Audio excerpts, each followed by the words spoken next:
Mudskippers, a short story by Trishik.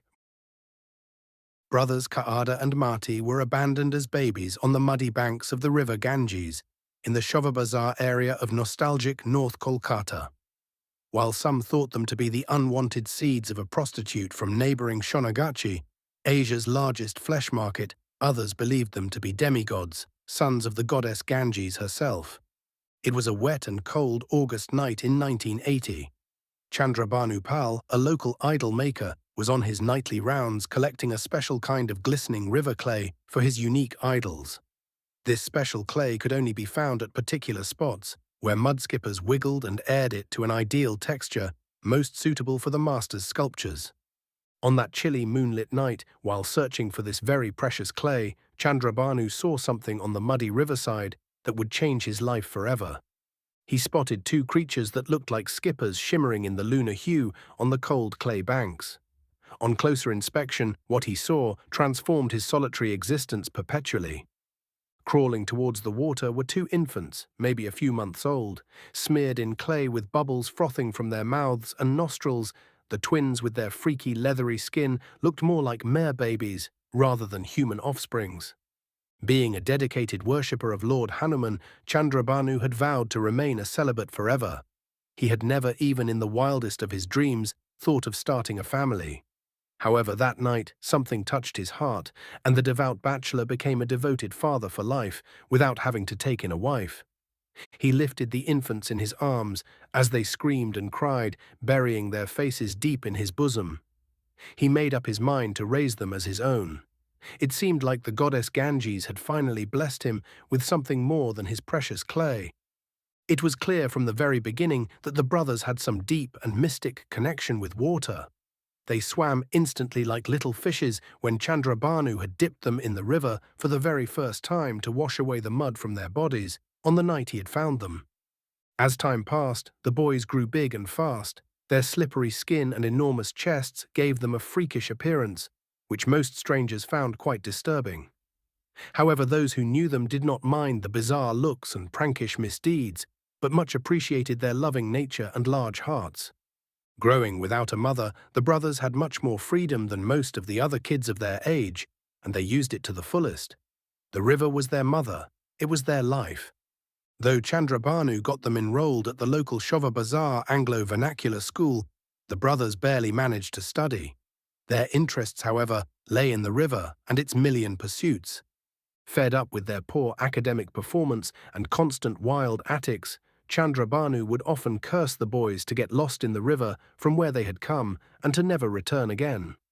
He would loudly complain to goddess Ganges for giving him two worthless, good-for-nothing troublemakers. Chandrabanu had aptly named them as Kada, meaning mud, and Mati, meaning earth in the Bengali tongue, as the brothers turned out to be real mud creatures, spending the majority of their time either in the water or on the muddy banks, weaving strings of mischief or playing some annoying prank.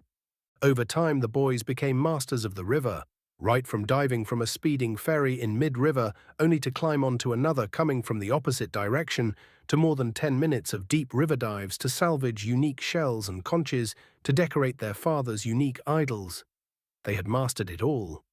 At times, they would simply bask on the hot iron buoys like seals of the Arctic, while at other unbelievable instances, they could be seen hitching a river ride, latched onto the back of a believed to be extinct, blind South Asian river dolphin, once commonly found in the Ganges, Brahmaputra, Meghna, and Karnafuli Sanghu river systems of Nepal, India, and Bangladesh. Were they really river gods with unique powers to summon extinct water creatures? Were they large-lunged cambions or demigods capable of holding their breaths underwater for inhuman durations? No one knew for sure, as no one knew where they came from or how they survived as babies on the cold, muddy banks. On the night Chandrabanu found and took them in, they were a real mystery to even those who knew them closely. Chandrabanu, however, did his best to teach Kaadamati all about making idols, the sacred and ancient art of sculpting gods and goddesses from raw earth. They learnt to select their father's signature clay, the painstaking process of seasoning it through a never-ending cycle of drying, powdering, sieving, watering, and again drying. the initial process of making the wood and straw skeletal structure, followed by incessant hours of laying and molding the mud with one's bare hands, to finally painting, clothing, accessorizing, to the last and sacred step of drawing the eyes. Chohudan. Over time they learnt it all. Chandrabhanu and his sons lived and worked at his ancestral home on the banks of the Ganges at Kumartuli, a traditional hub for clay idols, not only famous in Kolkata but all over the world. Kumartuli, which meant potter's village, had been in existence for more than 250 years. The locality was around the same age as the city itself. It started as a settlement for artisans, sometime after the Battle of Plassey in 1757. It was a time when the British East India Company decided to build Fort William at the site of Gobindapur village. Later on, the villages of Gobindapur, Sutanuti and Kalikata developed to what we know as the metropolis of Calcutta. John Zephaniah Holwell, temporary governor of Bengal, 1760, under orders from the directors of the British East India Company, allotted separate districts to the company's workmen. These neighborhoods in the heart of the Indian quarters acquired the work-related names: Suripara, the place of wine cellars; Kolotola, the area of oilmen; Chuttapara, carpenters' locality; Ahiritola, cowherds' quarters; and Kumartuli or Kumartuli, potters' residence. Most of the artisans living in the North Kolkata neighborhoods dwindled in numbers or even vanished over time, as they were pushed out of the area in the late 19th century by the invasion from Burra Bazaar or the old Sutanuti Bazaar. Besides, Marwari businessmen virtually flushed out others from many North Kolkata localities. Potters of Kumartuli, who fashioned the clay from the river beside their home into pots to sell at Sutanuti Bazaar, managed to survive in the area. Gradually over time they took to making idols of gods and goddesses, worshipped in large numbers in the mansions all around and later at community pujas, or prayers, in the city and beyond. And Chandrabhanu's ancestors were among the pioneer settlers. 20 artisans along with Chandrabhanu were in much trouble with the Marwari businessman Gauri Shankar Gatori, whose grandfather Giriraj Ghanshyam Gatori had acquired a lot of land from the Calcutta-Cardiff Trading Corporation in 1945, 2 years before the independence of India. Over the years, neither Giriraj nor Gauri Shankar's father had been able to evict Chandrabhanu or any of the 20 artisan families, whose ancestors always lived and worked on the land. Gauri Shankar, however, wanted what was legally his. He pulled many strings and spent a lot of money to expedite the 51-year-old court case, Giriraj Ghanshyam Gatori versus the 20 artisan families of Kumartuli, which his grandfather had started. He was determined to throw out Chandrabhanu and company from his property. His dream nearly came to fruition on 4th October 1996, when Calcutta High Court gave its final verdict in this case of litigated property. According to the court's ruling, by 4th November, a month from the date of the verdict, the artisans had to pay a sum of rupees 5 lakhs per family to Gauri Shankar to save their homes or else leave the land. Chandrabhanu's work was the pride of Kumartuli.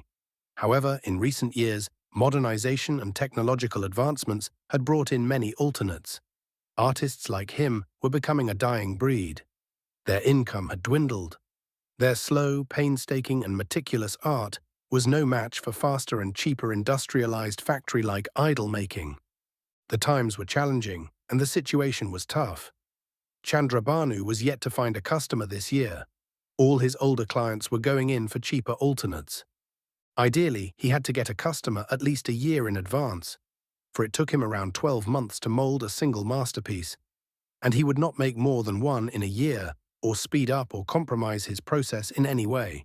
Making gods and goddesses was more of a religious ritual to him rather than a profession for survival.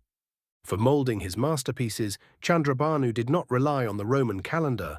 His sculpting timeline was based on the Bengali Punjika, a unique dating system which owes its origins to Emperor Akbar, who combined the Islamic calendar, his date of coronation, the Bengali solar calendar or Surya Siddhanta, and the Gregorian solar calendar to facilitate easier collection of taxes in the region.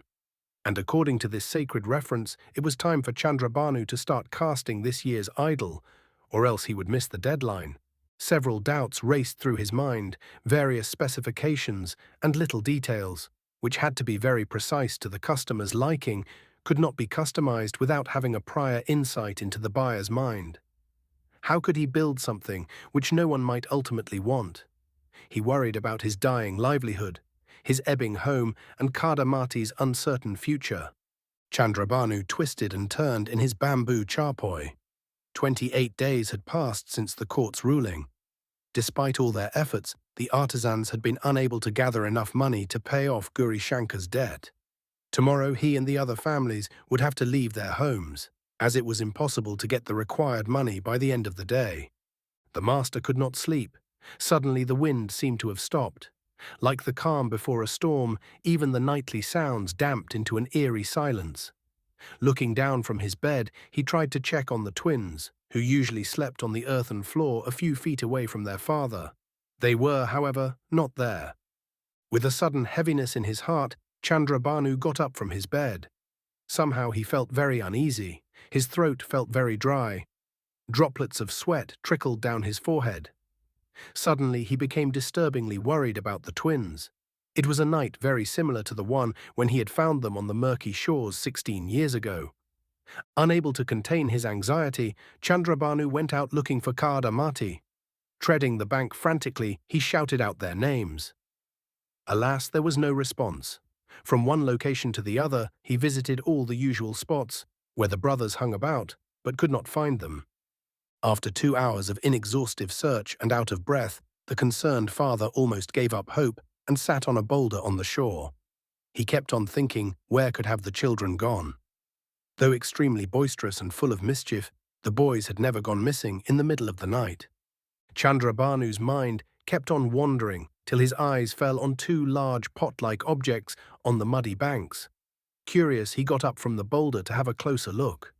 On reaching the objects, he saw that they were 2 copper pitchers camouflaged in clay. They lay at the same spot where Chandrabanu had found his sons 16 years ago.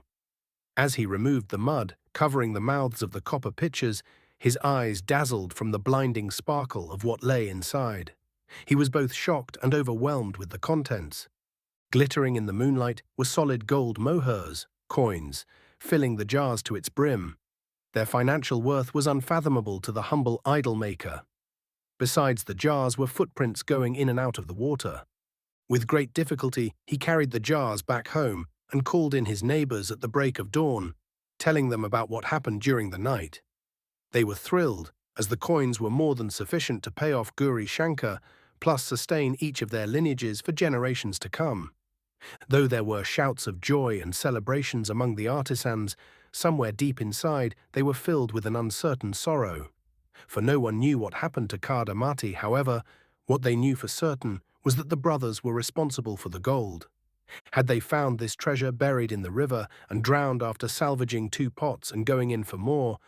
Or were they really sons of goddess Ganges who went back to their mother in exchange of the gold to save their human friends and father? No one would ever know for sure.